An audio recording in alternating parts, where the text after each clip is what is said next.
ho, ho, ho, ho, ho, ho.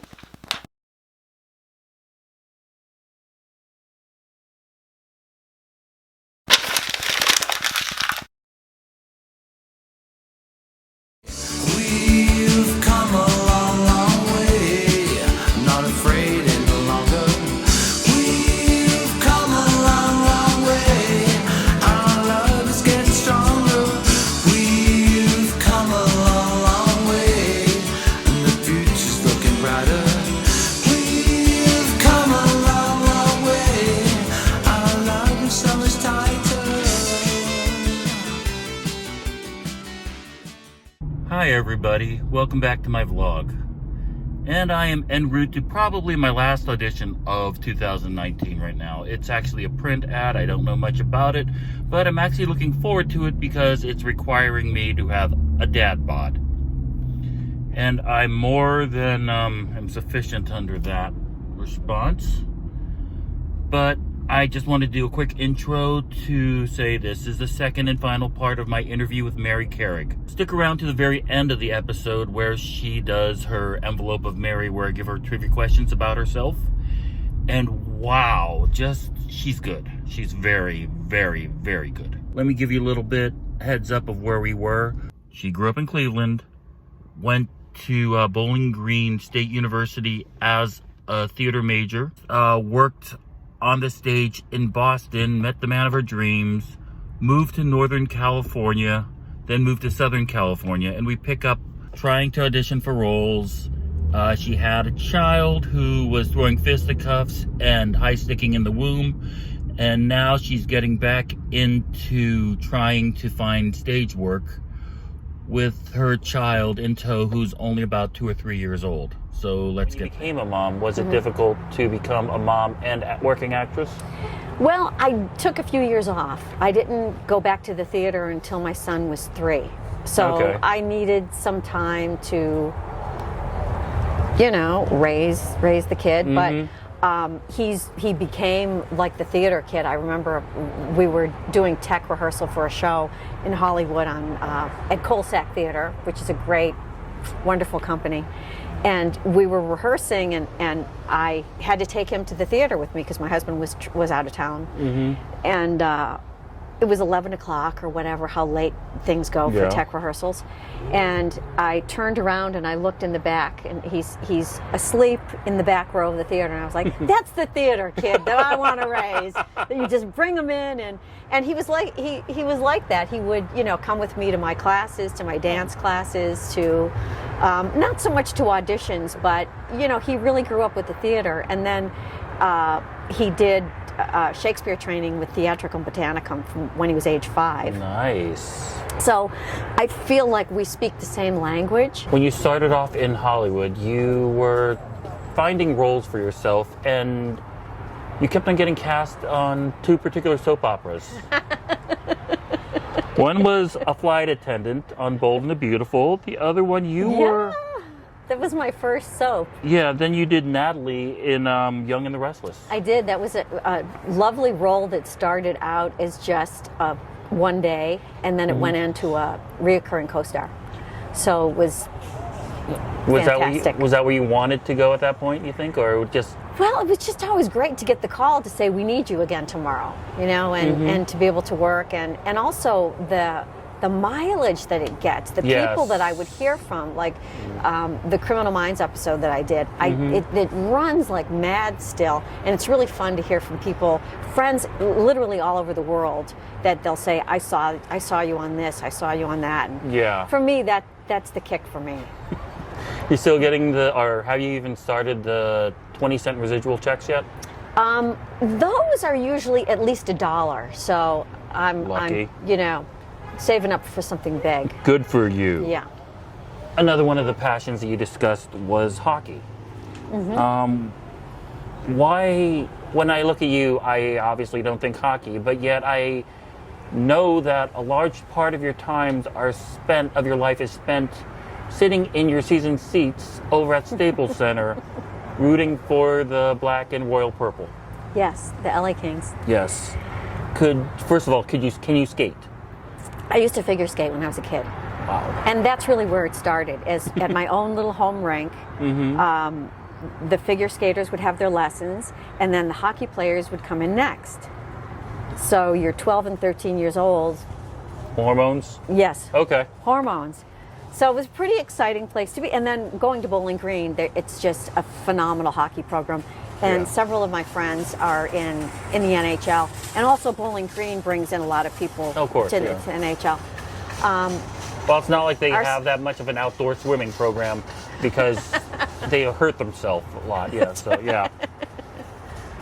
So hockey's my passion, and the Kings are my passion. I really I love the Kings. I love the Kings family, the people in Los Angeles who just embrace the team, and it's really a year-round thing here. I love, I have my Kings things on the car, and people that drive by and they wave, or you go to the gym and people have their Kings stuff on, and it's all a really nice family. It's a great group of fans. Okay, if you were to play hockey, what position would you play?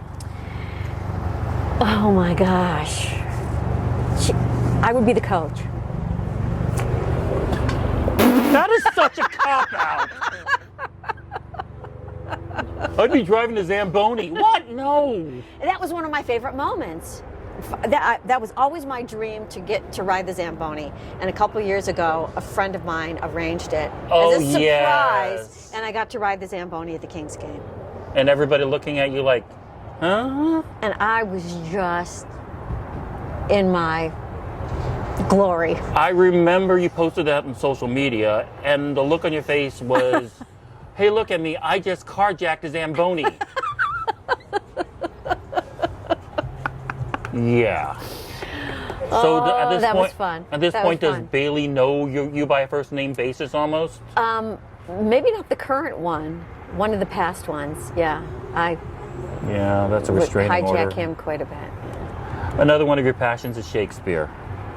Yes. Why does written pieces that were almost 500 years old still work now? Oh, what a beautiful question. This is what I always tell my students, is because that no one speaks the human heart, the human condition, the way Shakespeare does. And it applies to us. It's never changing how it applies to the human condition. My training was at Shakespearean Company in the Berkshires in Massachusetts. And what they say there is, what does it mean to be alive? How must I act, and what must we do? And that's really what encompasses Shakespeare. But his genius goes to the heart of what it means to be human and what it means to be alive. I knew And does it so beautifully that no one else, no one else would put those words together the way they do, and pierce the human heart the way that he does. If I was to have a conversation with you about anything, would you be able to speak in iambic pentameter? Not really. Only if I'm quoting Shakespeare. Okay. There, Yeah. It's funny because there are those challenges where people will try to speak in iambic pentameter. It's so much harder than you think. You can do it badly. A lot of people can do it badly, but I've heard, yeah. To do it brilliantly is. Okay, it seems a lot of Hollywood and other productions take from Shakespeare without even knowing it. Oh, well, first of all, can you see the blatancy of when you see a production? That's Shakespeare, that's Shakespeare, that's Shakespeare. Can you even watch a production of anything on TV, movies, play, theatrical, whatever, and say that's Shakespeare, and without thinking that's Shakespeare related? I pick it out a little bit more and pieces of it. Like I'll say, for example, oh, that's King Lear. That's 10 Things I Hate About You, or 8 Things I Hate About You, whatever that film was. 10, is Taming of the Shrew. Yeah. So a lot of films and are taken from the stories of Shakespeare, but what we also have to know is he took stories from past people. So for example, when he wrote Titus Andronicus, there were other productions of this going on at the same time with the same story. Does that make sense? So for example, Richard III, there might the same production, not called Richard III, might be playing down the street at a different theater, but not written as brilliantly as Shakespeare did. Of course, yeah. And then that of course lives on. There's been an expression saying there's only 7 original stories in Hollywood. And how many of those you think have passed through Shakespeare's Oh, I'm sure. ideals? I'm sure all of them. Plus, plus, plus. What do you think of the modern day adaptation? It started with I would say that a large part of new Shakespeare, modern day Shakespeare, started with Baz Luhrmann's Romeo plus Juliet movie, and then it went the Much Ado About Nothing with Joss Whedon, the black and white version. Then they're constantly doing new versions of Shakespeare. Are these modern adaptations are they comparable to what they were, or are they pretty much just poor imitations of Shakespeare at this point?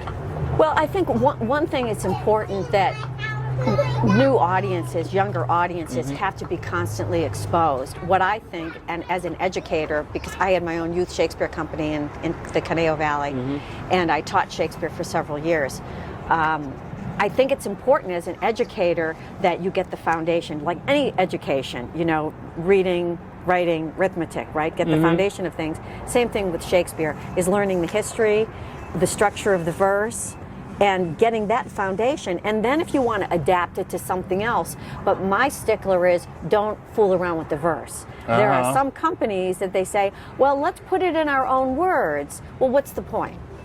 Exactly. It's one thing if you're an actor and you're working on the script and you of course want to paraphrase it so that you understand it as a modern person, a contemporary person, but you have to go back to the verse, and you have to go back to the verse, because that's what Shakespeare's all about. Is there one particular modern adaptation that you think is exemplary compared to everything else that's being done for Shakespeare? Well, I mean, for films, I think that Kenneth Branagh's Hamlet is just gorgeous and spectacular, and set in World War II. Yeah, it's been a while since I've seen that one. Yeah, but just gorgeous and wonderfully done. And I think as long as you're true to the verse, whatever else you want to do with it, it's important that modern audiences try to get a hold of it. One of the things that you have discussed, that you just discussed, is that you also enjoy teaching the Bard. Yes, you very teach much. over at the Conejo Valley Shakespeare Society Youth. Yeah. And you also One Spark Academy. Right, One Spark, and Inside Shakespeare was my one-woman show that I would go into the schools and do pretty much a teaching type demonstration for the 8th graders. That's really my favorite group to teach, are 7th and 8th graders, because they're exactly the right age that they're emotionally and intellectually can grasp the text and grasp some of the concepts, but they're not yet in high school where they're worried about how am I going to look in front of the boys or the girls or the whatever, and they're anxious to really get into it. So I love teaching. I love teaching Shakespeare. So they are still receptive to it. Very much so. And what I love is I give them the foundation, and then they just go wild and they really want to do it themselves. And the way that I structure the classes is I give them the foundation, and then they get up and they do scene work. Oh. So, and it happens very quickly. It's amazing how they can just grasp it really Meaning fast. they can pick up iambic pentameter, quote, accidentally, and next Very thing- much so. That's what I love about working with kids, is they don't have that sort of a block sometimes that adults will have, that they're making it too intellectual. And Shakespeare is about your whole body and about your whole spirit and about your whole essence. And a lot of people do Shakespeare, I call it dead from the neck down, which means they're only in their heads, they're only making it an intellectual exercise, and it's not about your whole body, and that's when it's successful. And that's what I find the kids can do, is they put everything into it. And they don't have any fear. I would just say, okay, go and go home and memorize, and they come back and wow. And I've had some brilliant actors over the years. I've really been fortunate to work with these kids that they've all sort of aged out. So that's where our company sort of finally just, we closed up because they finally aged out. But incredible, talented kids. Okay, let's go back to a couple of the productions that you've done that are probably more memorable. You played Maria as one of the most outspoken jurors, I would say, in Law & Order. True Crime, the Menendez murders. Was it difficult to portray somebody that actually existed, who you were thinking, oh my God, they might actually be watching this? I didn't think about that. I think Okay. about what was great was we did research. I read Hazel Thornton's book. Oh, okay. She was an actual juror on Yeah. the Menendez. What an incredible experience. It was we had the two juries, and we're all still very friendly with each other. Yes, We all hang out. We have, we celebrated working together. It was just such an incredible experience. But they sort of kept us separate from the writer. Robert Rand wrote the script, okay. and he's got this long history with the whole Menendez situation, where prior in '89 he was doing a story on the father and being an American success story, and then of course fast forward a couple months later, then the murders happened. So. And fast forward from that, working on the show, Robert and I have become friends. Hazel Thornton, who was the real juror, and I have become friends. And all of the actors who played the jurors have become, a good majority of us still stay in touch and have become friendly. So talk about art imitating life, imitating art, imitating... Well, it's bizarre. Instead of 12 angry men, it became 12 drunk party people in your group. You guys get together at least twice a year, I noticed. At least, yeah. And Yeah. just because you bonded so well, there were resources for you, because it's not like you wanted to go digging through the heaviness of this just to research a certain person. You were able to almost indirectly connect and find resources on how to portray your character. Right. Well, we read Hazel's book, and also when you're playing a real person, from my point of view, I still have to be true to my research on the person. I don't try to do a caricature of somebody, or I didn't have to imitate how she looked, or they really didn't cast it that way. That it was a direct match. But for me, it really has to come through the truth of the character. Another one of your most famous projects. You played the very cringe-worthy mom to a depressed Jonah Green, and your husband was played by Hamilton Mitchell on Worst Birthday Ever. Hamilton Mitchell of Caddyshack fame. Which character did He you was play? one of the caddies. But that was sort of his breakthrough. Yeah. That was him? That was Hamilton, right. Oh, we had such an incredible experience. Jonah was so wonderful, and we really did sort of bond and became like a little family. But it was just so much fun, so much fun. The character you played was so over the top, but was it cathartic and release for you? Yeah, and again, it comes from a place of truth where, I'm a mother, I can understand that you always want the best for your kid. Yeah. Right? But this particular mother, she's coming from a place of care, but she's just nuts. She just, they're just inappropriate. Well, and of course everything was fictitious, right? Right. Well, And next question. pretty much. How important is it for you to still do theater in LA? Or in theater in general, rather? That's where my soul lives. It's important for me to constantly do theater. Lately I've been doing a lot of these festivals where they'll do 15-minute plays, and I really love the opportunity to be able to act and direct maybe in one series of things and meet people and keep practicing my craft. I mean, my theater is my foundation, and I'm always looking for the next play. You still love acting after the 5 or 6 years since you've been in college, let's just say. Yes, that's right. Maybe 5 or 6 years ago, I think I was in college. I think I love it even more because I know better who I am. I understand, and I've had, with my experience, I can't wait to apply it to the next thing. And those who are getting discouraged by the rejections, what do you tell them? I try not to think of it as rejection. I try to think of it as one part of that is it wasn't right for you. It wasn't the right opportunity because something else comes along that you don't really know that's going to happen. And that you can't look at it as rejection because then you're making it about you.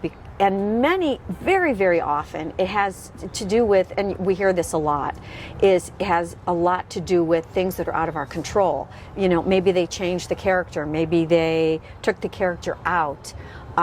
They picked someone, instead of a woman, they wanted a man. They wanted someone 10 years older, 10 years younger. There are so many different factors that are involved that we don't have any control over. And I used to get so frustrated and nervy about auditioning. I still get nervy, but to me it's more an excitement thing. I just love auditioning, and I never thought I would say that. But I really do love auditioning. Guess what? It's time for Uh-oh. Dun, dun, dun. the envelope of Mary. Oh, I can't These wait. are trivia questions I have about you. Who's going to answer? I really want to win that car. Oh, the car didn't really make the it. car There didn't was work out, there okay. was a sinkhole. It's now submarine. Yeah. Oh, yay. Oh, let's see how many of you Or you cringe. get. Oh, these are very cringeworthy. Okay. Rough. So to let you know, I don't expect you to get all these anywhere. If you get more than 35% correct, then you're better than most people. Then I win the car. Rent a car. Okay, I'll rent you a okay, car. All right. Yeah. You were born in Ohio. Yes. What was the anthem that was written by Robert Bob McGuire and later turned into a TV theme song? Are you serious? Mm-hmm. Are you serious? Yeah. Ding, ding, ding, ding. Is that it? No, it's not. Oh, I don't know. Moon over Parma. Oh, okay. Okay. Drew Carey. Yeah. Okay, But it all was right. originally sung Who's by... from Solon? Yeah. Solon. I- Okay. I did You research. know, I know you did your research. I know. Here's where this is where the heavy research comes in. Okay. All right. I didn't know I was going to be Bob- tested like this. Robert Bob McGuire sang it originally in 1974 in some cable access TV show at the beginning of cable access, and then it was turned into almost an anthem Moon for over Parma. Parma. Okay. You attended Holy Name High School in Parma, Ohio. Mm-hmm. What is the current WWE wrestler that graduated and is an alumni of Holy Name? I don't know.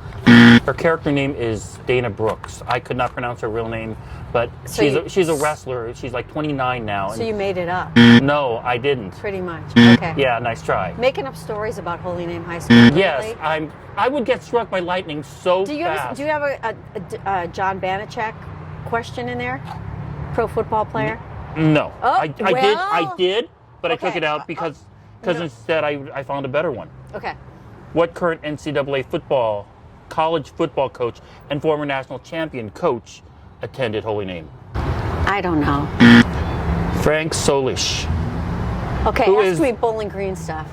I'll do better. Okay, because I'll do better. Well, because it's not like he won the championship for Nebraska, and he's currently the coach of Ohio State. Oh. You mean the Ohio State? The Ohio State. Okay.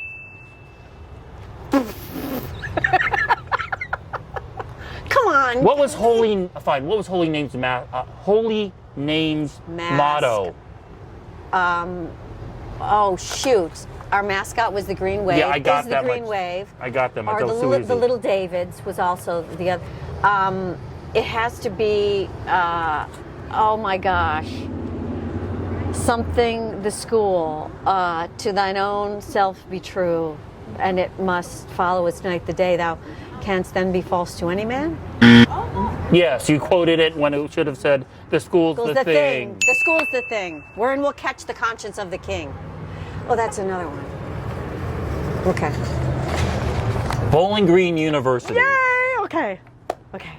I'm going to do better with this one. What did Business Insider magazine call Bowling Green in 2018? The best school for business students No. to attend, No. to be super Your smart. improv make a lot of skills are money. crashing right now. Just In 2018, Business Insider magazine called Bowling Green the most affordable college in Ohio. ding, ding, ding, ding, ding, ding, ding. Very good. Very Here's a good. really easy one. Oh, I hope so. What world champion and Olympic gold medalist known for his backflips on ice is an alumni who attended Bowling Green? Scott Hamilton. There we go. One. And also, he's from Bowling Green, Ohio. Yeah, I know. And here's the other little bit of trivia. I worked in the cafeteria with his sister. Wait, you. When More I was a importantly, freshman. you worked in the cafeteria. At Bowling Green, my freshman year. Yes. You were a food server. I was. How was the Salisbury steak? I don't remember having that. I used to make the breakfasts. Oh, you woke up early. I woke up early and then I would go back to bed and miss class because I got up too early to work in the cafeteria. Here's another Oh, easy well, question. Okay. Who was the first Bowling Green alum to ever win an Oscar for acting? Oh, Eva Marie Saint, There you go. who's one of our illustrious alum who lives in Los Angeles. What Bowling Green alum athlete is nicknamed the Bulldog? I don't know. Really? Of all the things, No, it's not a hockey player. no, it's not, but it's a Los Angeles player. Is it a football player? No. I don't know. Oral Hershiser, the pitcher for the Dodgers. Oh, okay. All right. Okay. All right. Here's some questions about the LA Kings. Okay. Oh no. Are we done with Bowling Green? Yes, oh God. There are a lot of LA Kings who have made it to the Hall of Fame. That's easy for you to pretty much know, but Yeah. which of the LA Kings have had their numbers retired and is up in the rafters at Staples? Luke Robitaille, One. Rob Blake, who went to Bowling Green. I know, I was going to bring that up. Rogi Vachon. Three. Three more. 3 more? You're missing the most obvious one. Oh, of Wayne course. Gretzky. Yeah, 4. 4. Dave Taylor. There's 5. One more. Oh boy. Luke Robitaille, Rogi Vachon, Wayne Gretzky, Rob Blake, Dave Taylor. I don't know. Marcel Dion. Marcel Dion. Number 16. Okay. Okay. Here's some Shakespeare questions for you. What is the shortest Shakespearean play? Oh, I think Comedy of Errors. Comedy of Errors with 1,787 lines and 14,369 words. Ding ding ding ding ding ding ding Okay. ding ding ding ding ding. According to an unproven legend, in what Shakespearean play did Shakespeare perform in himself? Hamlet As? as the Hamlet's ghost, the father. You're getting them. Okay, this is good. Here's a really easy one, and I will hate you forever if you don't get this one. Uh-oh. Who is the only character in Macbeth not to speak in iambic pentameter? The porter. There you go. Ding ding ding ding. Who I played. Who I played, and I came to see you, and I know that's one of my favorite characters. I told you this I when love I the saw that. porter. I love the porter. Because it's so crazy. It's crazy, and you need it in the middle because Yeah. it's so. Heavy. Oh yeah. Yeah. And I should also say that your version was set in a mental institute, and I loved it. Okay. That was a great production. Great theater company. Here's a really crazy story. Since you know Yes. about theater, since you know about Shakespeare. When the father of modern day improv, Del Close, passed away, what connection did he want to a Shakespearean play to be done with his remains and later to be proven a myth? Oh, okay. To have his skull to play in to be used for Hamlet As?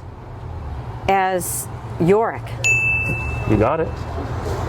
Ding I ding didn't. ding ding I ding did not ding, think ding, you would ding. get that one right. You had a nice juicy role in the miniseries Law and Order: True Crime: The Menendez Murders, where you played Maria, one of the jurors. What were the names of the Menendez parents? Kitty and Jose. Mary Kitty Menendez and Jose Menendez. I love this question. You had a small role in the movie The Escort about a journalist trying to find the story of an undercover world of prostitution. You played Ruth. What epic horror movie icon had a lead role in this movie? Bugs are going to fly in your mouth if you keep it open too long. I don't know. I saw it once, but I don't know who. Bruce Campbell from Evil Dead. Wow, you don't watch schlocky horror movies. Okay. Here's another project I found about you. Ooh. You played the evil principal in the movie Stepping High, where you tried to intimidate a class of high school students to drop out of class so you could reallocate funds for an SAT prep class. Yes, correct. What was not the name of your character, but your nickname that everyone called you? HBIC.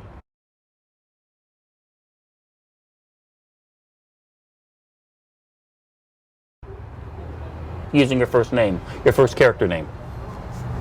Hilda was her name. Principal Hilda. Hilda Hilda. the Hun. They called me that? 3 times. Oh, I know they called me HBIC, but I didn't. Wow, I'll have to go back and watch it again. You played the mother in a series of short films called The Worst Birthday Ever, made by CWC for the internet, which are still hysterical and cringeworthy at Still the same very time. cringeworthy. In a rather cringeworthy moment, in a good way, what famous movie scene did you and your TV husband Hamilton Mitchell reenact? From Titanic. Nice. And That's a good one. That's a good episode. it was. We hate to admit it. Why did Max's guidance counselor think Max drowned? Oh, because he was below C. Because his grades were all below C. Okay. C level? C. All right. And finally, Yes. I just want to know what you're working on now. Now that these horrible questions are over, what are you working on? Is there any... You can still be seen on the YouTube because for some reason CW, the app doesn't show Worst Birthday Ever, but they are still available on YouTube. On YouTube, you can see the whole thing, right? There are 10 episodes, which of you are in 6. Yeah.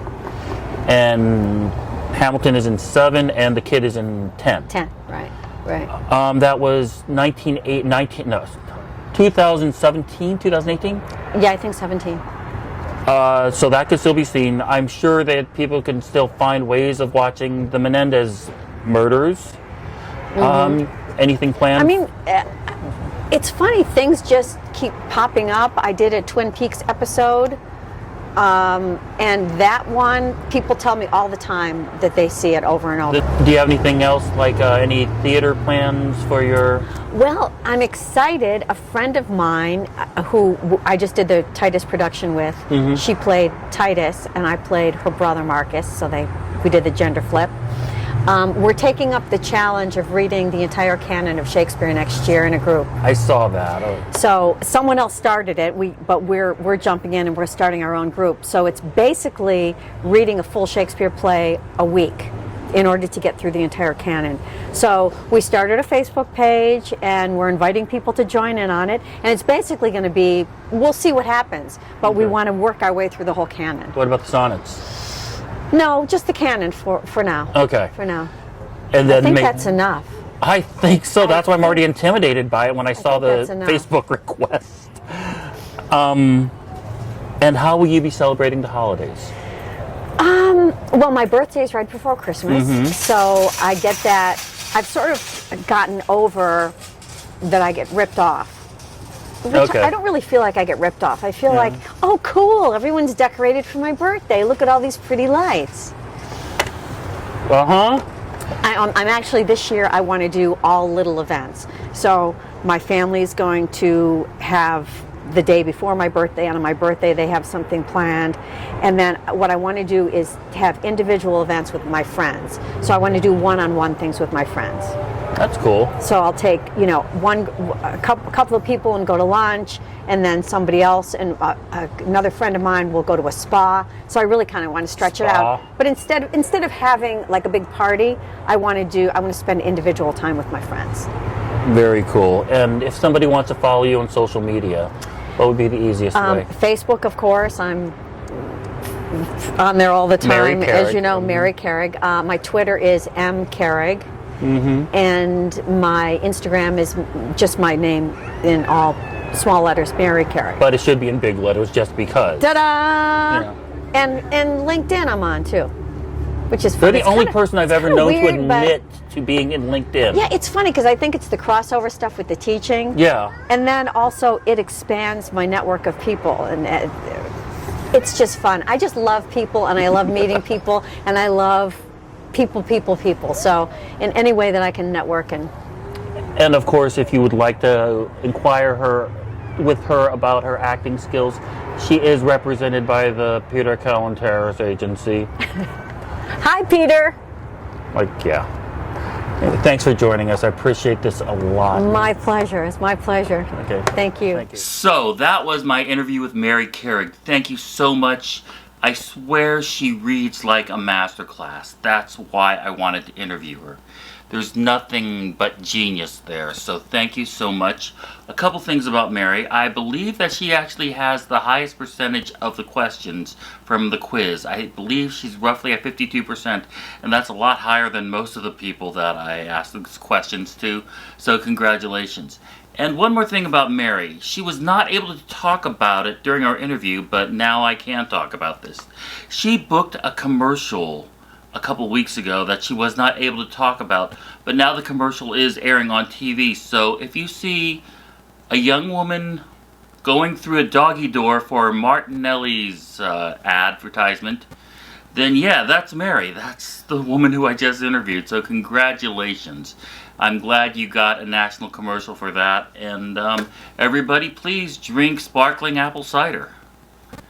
Beyond that, next week we are doing a special holiday episode. I know it's the beginning of Hanukkah, and at the same time it's also the Christmas and Kwanzaa.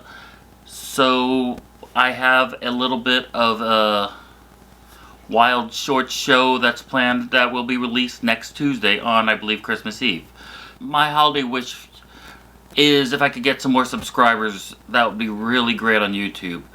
I think there's a subscribe button someplace around here. I don't know, but it's supposed to be around someplace. Or just subscribe. Hit a button that says subscribe. Make sure you tell your friends. Make sure you tell everybody that I need subscribers. Apparently, so I hope to get some more of those, and I would really appreciate that. At the same time, if you want to get a hold of me, I can be reached at on Instagram and on Twitter at Isao, or if you want to email me, I can be reached at askkyleaquestion@gmail.com. One long thing without any spaces, askkyleaquestion@gmail.com. And from Hollywood, that's a wrap.